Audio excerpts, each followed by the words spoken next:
역대상 24장. 아론 자손들의 계통은 다음과 같다. 아론의 아들은 나답, 아비후, 엘르아살, 그리고 이다말이다. 그런데 나답과 아비후는 아버지 아론보다 먼저 죽었고 자식도 없었다. 그래서 엘르아살과 이다말이 제사장의 직무를 수행했다. 다윗은 엘르아살의 자손들 가운데서는 사독을 뽑고 이다말의 자손들 가운데서는 아히멜렉을 뽑아 그 두 제사장과 상의하여 성전의 임무를 분담시켰다. 엘르아살 계통의 자손들이 이다말 계통의 자손들보다 훨씬 더 많았으므로 엘르아살 집안의 족장들은 모두 16명이었고 이다말 집안의 족장들은 모두 8명이었다. 성전을 관리하는 일과 하나님을 섬기는 일을 이 두 집안에서 맡아 수행해야 했기 때문에 그들은 제비를 뽑아서 공평하게 성전의 일을 분담하였다. 레위 사람 느다넬의 아들 스마야 서기관이 제비에 뽑힌 대로 그들의 이름을 기록했다. 왕과 백성의 지도자들과 제사장 사독과 아비아달의 아들 아히멜렉과 제사장 가문의 사람들과 레위 지파의 족장들이 모두 지켜보는 가운데 엘르아살의 자손들 가운데서 한 집안을, 다음에는 이다말의 자손들 가운데서 한 집안을 뽑는 식으로 진행되었다. 그렇게 해서 뽑힌 사람들은 순서대로 다음과 같다. 첫째 여호야립, 둘째 여다야, 셋째 하림, 넷째 스오림, 다섯째 말기야, 여섯째 미야민, 일곱째 학고스, 여덟째 아비야, 아홉째 예수아, 열째 스가냐, 열한째 엘리야십, 열두째 야김, 열셋째 훗바, 열넷째 예세부압, 열다섯째 빌가, 열여섯째 임멜, 열일곱째 헤실, 열여덟째 핫비세스, 열아홉째 부다히야, 스무째 여헤스겔, 스물한째 야긴, 스물두째 가물, 스물셋째 들라야, 그리고 스물넷째 마아시야. 모든 제사장들은 위에 24반열의 순서대로 주의 성전에 들어가 이스라엘의 하나님 주께서 그들 지파의 조상인 아론에게 명하신 규정에 따라 제사장의 직무를 수행하였다. 그 밖에 나머지 레위 지파의 족장들은 다음과 같다. 아므람의 자손 중에서는 수바엘이요, 수바엘의 자손 중에서는 예드야요, 르하비아의 자손 중에서는 그의 맏아들 이시야요, 이스할의 자손 중에서는 슬로못이요, 슬로못의 자손 중에서는 야하시요, 헤브론의 자손 중에서는 맏아들 여리야, 둘째 아마랴, 셋째 야하시엘, 넷째 여가무함이요, 오시엘의 자손 중에서는 미가요, 미가의 자손 중에서는 사밀이다. 또 미가의 아우 이시야요, 이시야의 자손 중에서는 스가랴이다. 무라리의 자손 중에서는 마흘리와 무시요, 야하시아의 자손 중에서는 분호이다. 무라리의 자손 중에서는 야하시아의 아들인 분호, 소함, 삭굴, 그리고 이브리요, 마흘리의 가문에서는 엘르아살이다. 그런데 엘르아살에게는 자식이 없었다. 기스의 가문에서는 기스의 아들 여라무엘이다. 무시의 아들은 마흘리, 에델, 그리고 여리못이다. 이상의 사람들이 모두 레위 지파에서 각자 자신들의 가문을 이룬 족장들이다. 이들도 다윗 왕과 대제사장들인 사독과 아히멜렉과 제사장 집안과 레위 집안의 모든 족장들이 지켜보는 가운데 자신들의 친족인 아론의 자손들과 마찬가지로 똑같이 제비를 뽑았다. 가문의 가장 맞이가 되는 집안이나 가장 막내가 되는 집안이나 아무런 차별 없이 공평하게 똑같이 제비를 뽑았다.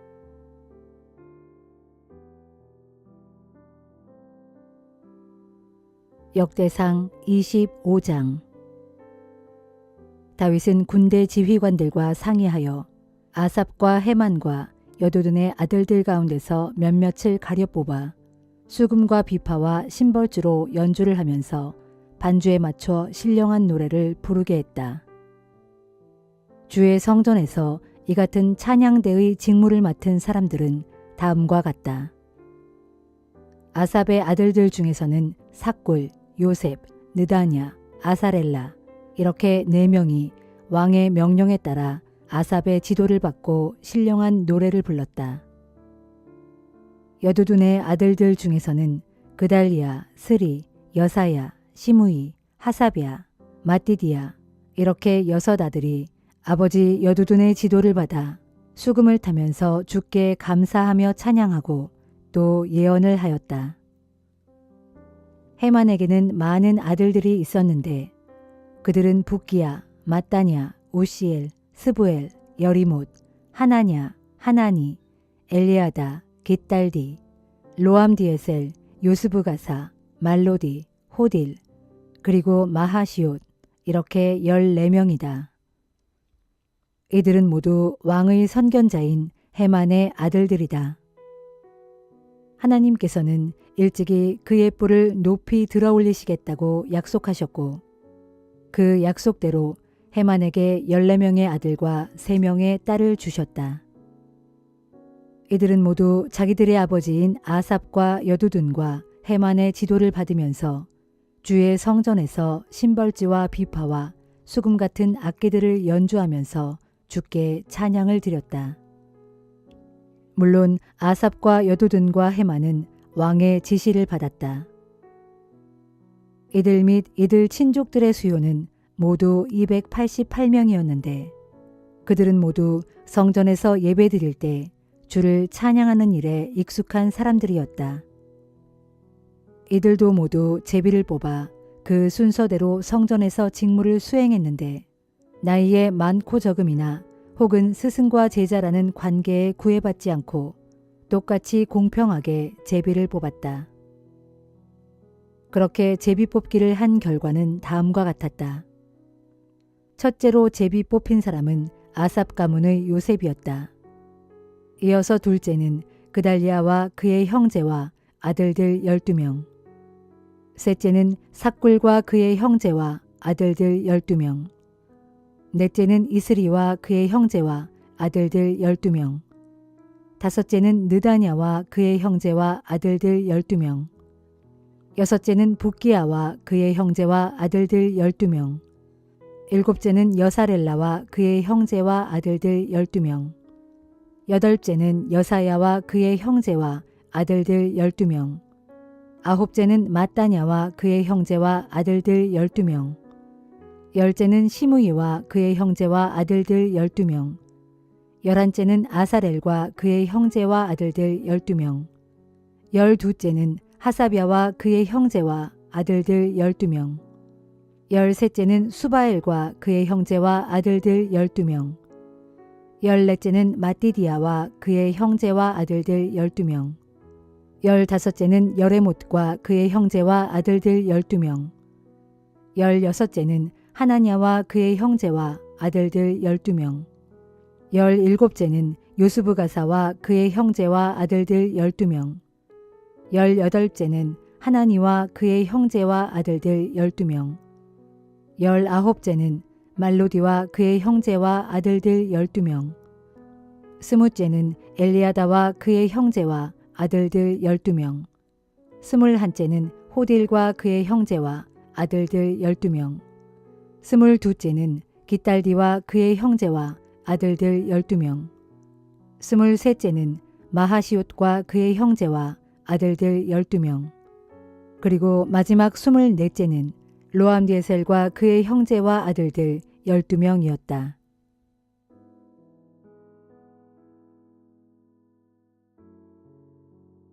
베드로전서 5장.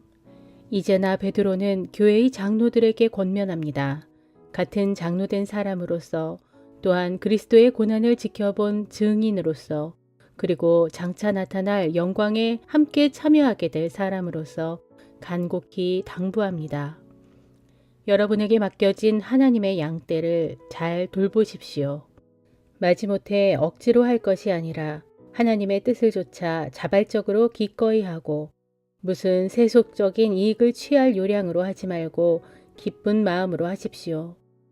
또 여러분은 맡겨진 양떼 위에 군림하거나 그들을 지배하려고 하지 말고 몸소 본을 보임으로써 양떼의 모범이 되십시오.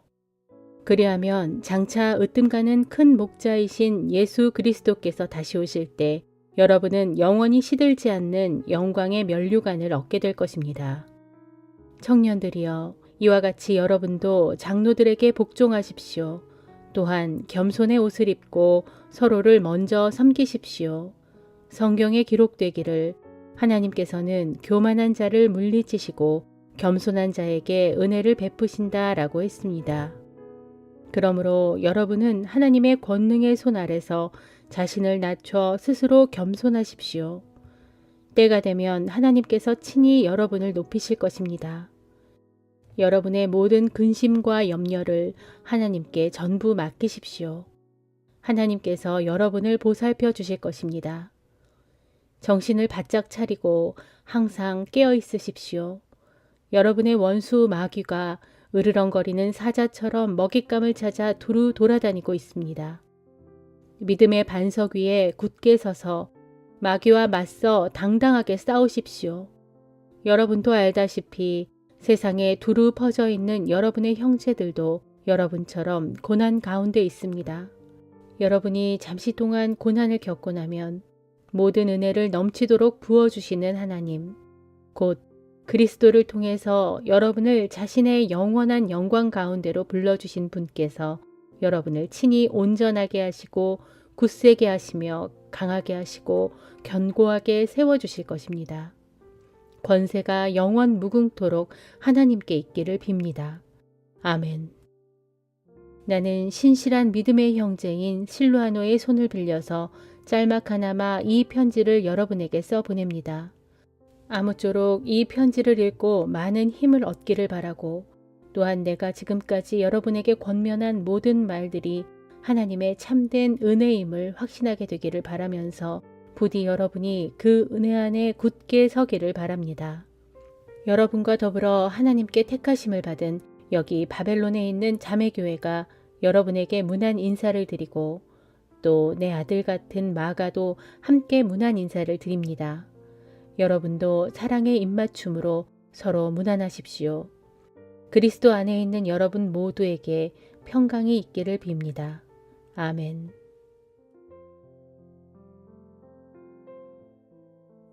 미가 3장. 그때 내가 또 외쳤다. 너희 야곱의 지도자들아, 이스라엘 집의 우두머리들아, 너희는 내 말을 똑똑히 들어라. 너희는 마땅히 정의를 실현해야 할 자들이 아니냐. 그런데도 너희는 선을 미워하고 악을 좋아한다. 내 백성의 가죽을 벗기고 그들의 뼈에서 살을 발라낸다. 내 백성의 살점을 뜯어먹고 그들의 가죽을 벗긴 채 그들의 뼈를 산산조각으로 바수고 다져서 마치 고기를 삶듯이 내 백성을 가마솥에 넣고 푹푹 삶는다.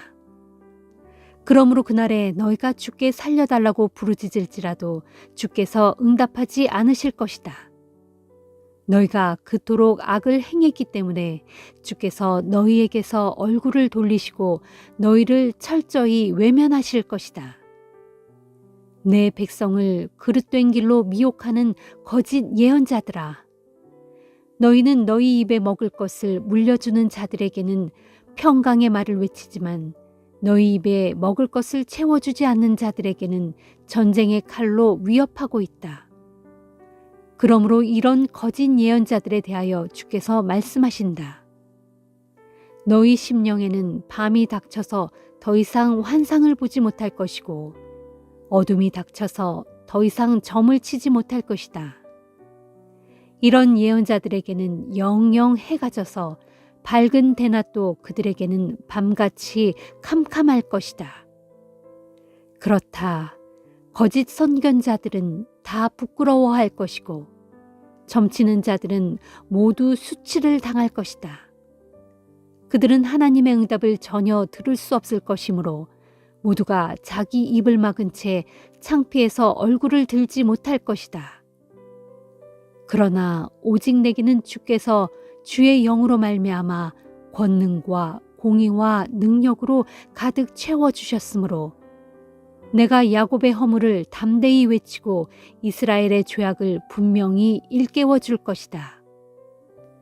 너희 야곱 집의 지도자들아, 이스라엘 집의 우두머리들아, 곧 정의를 미워하고 올곧은 것을 굽게 만드는 자들아, 너희는 내 말을 똑똑히 들어라. 너희는 피로써 시온을 세우고 죄악으로 예루살렘을 건축하고 있다. 보라, 너희 지도자들은 뇌물을 받고서 판결하며 너희 제사장들은 삭슬 바라고 가르치며 너희 예언자들은 돈을 벌려고 예언한다.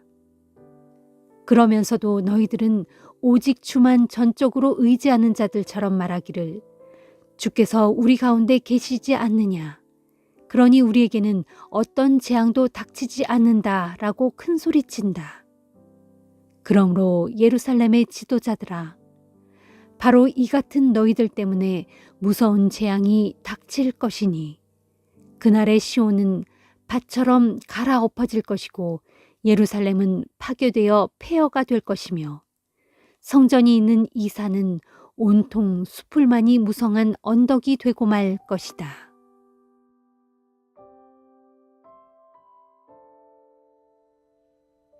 누가복음 12장.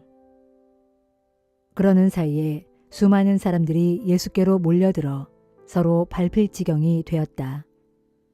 예수께서는 먼저 제자들에게 말씀하시기 시작했다. 너희는 바리새파 사람들의 누룩을 조심하여라. 그들은 위선자들이다. 감추어 놓은 모든 것들은 다 드러나게 마련이고 숨겨놓은 모든 것들도 다 알려지게 마련이다.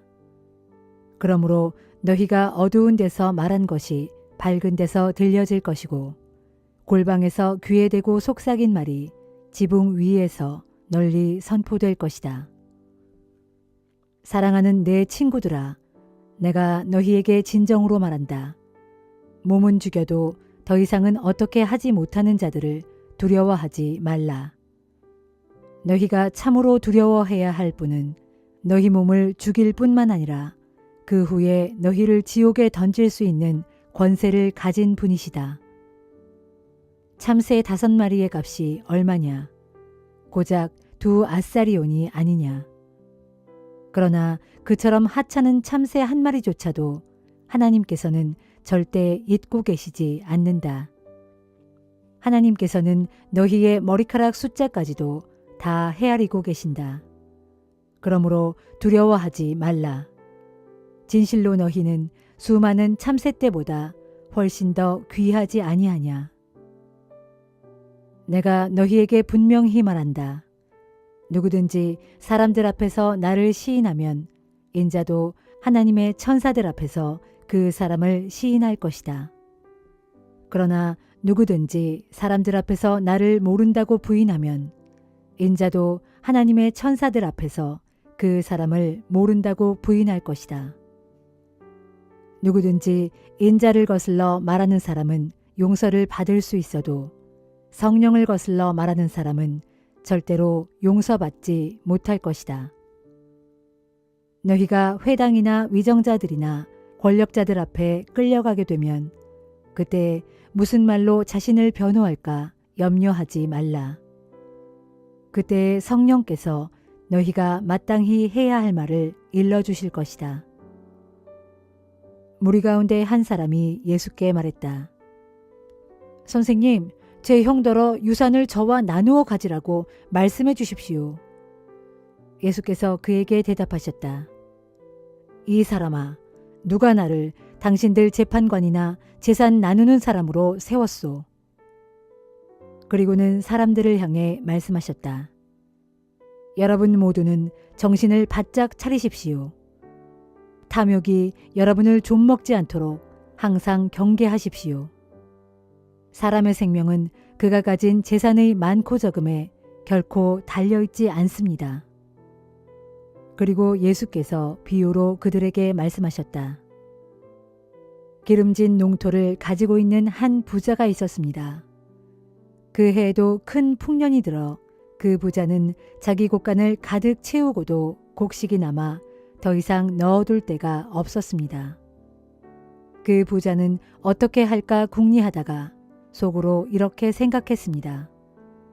그래, 곳간을 헐고 더 크게 지어야겠군. 그러면 내 곡식들을 충분히 쌓아둘 수 있을 거야. 그렇게 하고 나서 나는 흡족한 마음으로 내 영혼에게 이렇게 말하리라. 내 영혼아, 나는 여러 해 동안 충분히 쓰고도 남을 만큼 많은 곡식을 쌓아놓았다. 그러니 이제부터 인생을 즐기자. 이제 편히 쉬면서 마음껏 먹고 마시고 흥청거리면서 살아가자. 그러나 하나님께서 그 부자에게 말씀하셨습니다. 어리석은 자야, 오늘 밤에 내가 네 영혼을 도로 거두어 갈 것이다. 그러면 너를 위해 그렇게 장만해 놓은 것들은 누구 차지가 되겠느냐? 그렇습니다. 자기 자신을 위해서는 많은 것들을 쌓아둘 줄 알면서도 하나님께 대해서는 마음쓰기를 인색하게 하는 사람의 행로가 이와 똑같습니다. 예수께서 제자들에게 계속 말씀하셨다. 그러므로 내가 너희에게 말한다. 너희 목숨을 위하여 무엇을 먹을까? 너희 몸을 위하여 무엇을 입을까? 조금도 걱정하지 말라. 목숨이 음식보다 소중하고 몸이 옷보다 소중하다. 저 공중의 까마귀를 보아라. 뿌리지도 않고 거두지도 않고 곳간에 쌓아두지도 않지만 하나님께서 그것들을 다 먹여주신다. 하물며 너희야 새들보다 훨씬 더 귀하지 아니하냐. 너희 중에 누가 염려하고 걱정한다고 해서 단 하루인들 자기 수명을 늘릴 수 있느냐. 이처럼 너희가 지극히 사소한 일조차 해낼 수 없는데도 무엇 때문에 다른 일들을 그토록 염려하고 걱정하느냐. 저 들판의 백합화를 생각해보라. 실을 잣지도 않고 배도 짜지 않지만 모든 영화를 누린 솔로몬도 저 꽃만큼 아름답게 차려입지 못하였다. 믿음이 적은 자들아, 보아라. 오늘 피었다가 내일 아궁이에 던져질 들판의 풀들조차도 하나님께서 이렇게 잘 입히시는데 하물며 너희야 더욱 잘 입히시지 않겠느냐. 그러므로 너희는 무엇을 먹을까 무엇을 마실까 조금도 염려하지 말라. 그런 것들은 세상 사람들이 날마다 열심히 추구하는 것들이다. 사실 너희 하늘 아버지께서는 그런 것들이 너희에게 필요하다는 것을 충분히 알고 계신다. 그러므로 너희는 먼저 하나님의 나라를 추구하라. 그리하면 이 모든 것들이 너희에게 더하여 주어질 것이다. 어린 양들아, 두려워하지 말라. 너희 하늘 아버지께서는 그 나라를 너희에게 주시기를 진정 기뻐하신다. 너희가 가진 소유물을 다 팔아 가난한 자에게 나눠주어라. 그리하여 너희 자신을 위하여 영원히 낡아지지 않는 지갑을 만들어라. 그렇게 너희 재물을 하늘에 쌓아두면 거기에는 도둑이 들거나 좀이 쓸 일이 절대로 없다. 명심하여라. 너희의 재물이 있는 바로 그곳에 너희의 마음도 함께 있다. 너희는 허리띠를 동여매고 등불을 항상 켜놓고 삼가 준비하고 있어라. 마치 결혼잔치에서 돌아오는 주인을 기다리는 사람처럼 주인이 문을 두드리면 금세 열어줄 준비를 갖추고 있어라. 주인이 돌아왔을 때 그처럼 미리 준비하고 기다리고 있는 종들에게는 복이 있다. 내가 진정으로 너희에게 말한다. 주인이 몸소 시중드는 사람의 옷을 입고서 그 종들을 식탁에 앉힌 후 그들의 시중을 들어줄 것이다. 주인이 한밤중에 오든 새벽에 오든 미리 준비하고 있다가 주인을 맞이하는 종들에게는 복이 있다. 너희는 이것을 알아라. 도둑이 언제 집에 들지를 알고 있다면 집주인은 도둑을 막아 자기 집을 안전하게 지킬 수 있을 것이다. 그러므로 너희도 항상 준비하고 있어라. 인자는 너희가 전혀 예상하지도 못한 때에 갑자기 올 것이기 때문이다. 베드로가 예수께 물었다. 주님, 이 비유는 저희에게만 해당되는 것입니까?